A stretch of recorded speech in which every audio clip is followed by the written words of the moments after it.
ছাত্ৰ-ছাত্ৰীসকল, আজি আমি বিজ্ঞানৰ এটা নতুন পাঠ আলোচনা কৰিম। পাঠটোৰ নাম হৈছে উদ্ভিদ আৰু প্ৰাণীৰ সংৰক্ষণ। তোমালোকে সংৰক্ষণ মানে কি জানানে? সংৰক্ষণ মানে হৈছে কোনো এটা বস্তু ধ্বংস নোহোৱাকৈ বা নষ্ট নোহোৱাকৈ তাক ভালদৰে ৰখা। উদ্ভিদ আৰু প্ৰাণীৰ সংৰক্ষণ মানে হৈছে পৃথিৱীত থকা বিভিন্ন প্ৰকাৰৰ উদ্ভিদ আৰু প্ৰাণীবোৰ ধ্বংস নোহোৱাকৈ বা অনিষ্ট নোহোৱাকৈ ৰখা। তোমালোকে নিশ্চয় কাজিৰঙা ৰাষ্ট্ৰীয় উদ্যান, মানাহ ৰাষ্ট্ৰীয় উদ্যান, পবিতৰা অভয়াৰণ্য আদিৰ নাম শুনিছা। এই ৰাষ্ট্ৰীয় উদ্যান আৰু অভয়াৰণ্যসমূহ কৰাৰ উদ্দেশ্য কি তোমালোকে জানানে?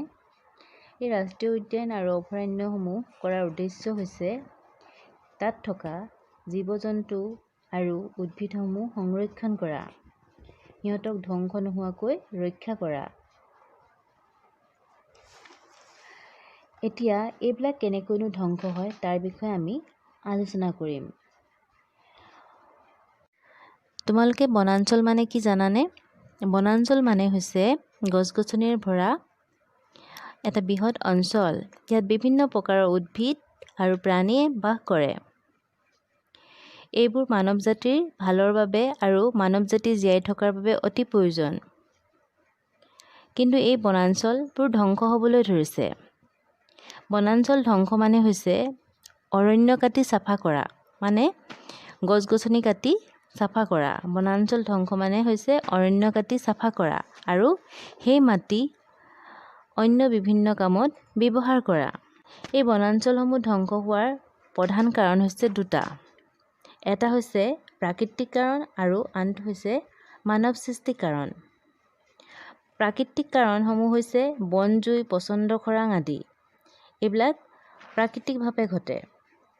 আনহাতে মানৱ সৃষ্টিৰ কাৰণসমূহ হৈছে মানুহে খেতি-বাতিৰ বাবে মাটি উলিয়াবলৈ অৰণ্য কাটি চাফা কৰে, ঘৰ কাৰখানা নিৰ্মাণৰ বাবে অৰণ্য ধ্বংস কৰে, ঠিক তেনেদৰে আচবাব-পত্ৰ বনোৱাৰ বাবে বা ইন্ধন হিচাপে কাঠ ব্যৱহাৰ কৰিবলৈ অৰণ্য ধ্বংস কৰে। এই বনাঞ্চলসমূহৰ ধ্বংসই জীৱৰ ভৱিষ্যতৰ প্ৰতি ভাবুকিৰ সৃষ্টি কৰিছে, কাৰণ বনাঞ্চলৰ ধ্বংসই পৃথিৱীৰ উষ্ণতা আৰু প্ৰদূষণৰ মাত্ৰা বৃদ্ধি কৰিছে। তোমালোকে জানানে বনাঞ্চল ধ্বংসৰ ফলত কেনেকৈ প্ৰদূষণৰ মাত্ৰা বৃদ্ধি হৈছে? আমি সকলোৱে নিশাহত কাৰ্বন ডাই অক্সাইড গেছ এৰি দিওঁ। কল-কাৰখানা আদিৰ পৰা ওলোৱা ধোঁৱাতো কাৰ্বন ডাই অক্সাইড গেছ থাকে। কয়লা, কাঠ আদি দহনৰ ফলতো কাৰ্বন ডাই অক্সাইড গেছ উৎপন্ন হয়। এই কাৰ্বন ডাই অক্সাইড গেছ উদ্ভিদে সালোকসংশ্লেষণৰ বাবে ব্যৱহাৰ কৰে আৰু নিজৰ খাদ্য প্ৰস্তুত কৰাৰ লগতে অক্সিজেন প্ৰস্তুত কৰি বায়ুমণ্ডলত কাৰ্বন ডাই অক্সাইড আৰু অক্সিজেনৰ পৰিমাণ একে ৰাখে। কিন্তু বনাঞ্চল ধ্বংসৰ ফলত গছ-গছনিৰ সংখ্যা কম হ'লে কাৰ্বন ডাই অক্সাইডৰ ব্যৱহাৰৰ পৰিমাণ কম হয় আৰু কাৰ্বন ডাই অক্সাইড গেছৰ ব্যৱহাৰ কমাৰ ফলত বায়ুমণ্ডলত ইয়াৰ পৰিমাণ বৃদ্ধি হয়। বায়ুমণ্ডলত ইয়াৰ পৰিমাণ বৃদ্ধি হ'লে বায়ু প্ৰদূষণৰ সৃষ্টি হয়। আকৌ পৃথিৱীৰ গোলকীয় উষ্ণতা বৃদ্ধিৰ কাৰণো হৈছে এই কাৰ্বন ডাই অক্সাইডেই।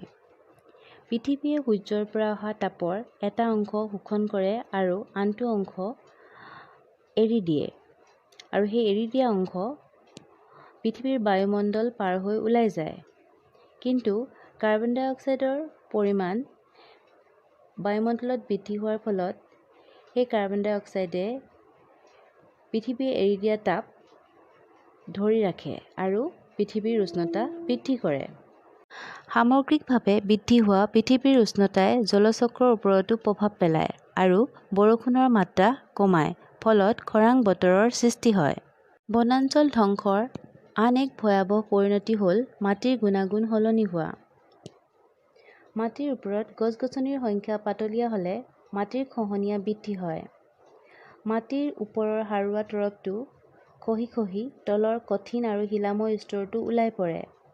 তেনে মাটিত কম পৰিমাণৰ হিউমাছ থাকে আৰু তেনে মাটিৰ উৰ্বৰতা কম হয়। লাহে লাহে এইদৰে উৰ্বৰ ভূমিখণ্ড মৰুভূমিলৈ পৰিণত হোৱাকে মৰুভৱন বোলে।